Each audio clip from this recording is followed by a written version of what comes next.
नमस्कार जय Jagannath welcome to our mini blog आमे आज आसीचु दामनजोड़ी नालको टाउनशिप भीतर को जो कंटा बाउंशुली टेम्पल अच्छी आपण मानक देखी केमती कौन जदि आपण मैंने आसचंती कंटा बाउंशुली टेम्पल ताले निहाती कमेंट रे जणैबे आ प्लीज चैनल को सब्सक्राइब करनियंतु आ वीडियो को लास्ट जाए देखंतु।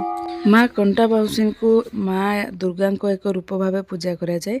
लोकों विश्वास अनुसार बहुत पूर्वर यही स्थान घन कंटा बाउंश वन रे भर्ती होकी थिला।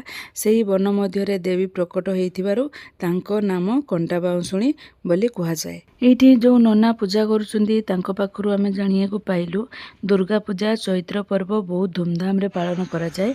बहुत सारा भक्त आसंती माँ को दर्शन पई आउ एठी विश्वास करुछंती लोक माने माँ को किछि भक्ति रे डाकिले भक्ति रे किछि मागिले मनस्कामना पूर्ण हुए।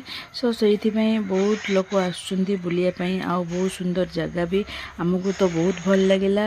आपण माने जदि आसीनांती ताहले निहाती आसिक थरे बुली की जानतु। वीडियो जदि भल लागिथिबो लाइक करिए पुणी देखाबा नेक्स्ट वीडियो रे। थैंक यू जय जगन्नाथ टाटा बाय।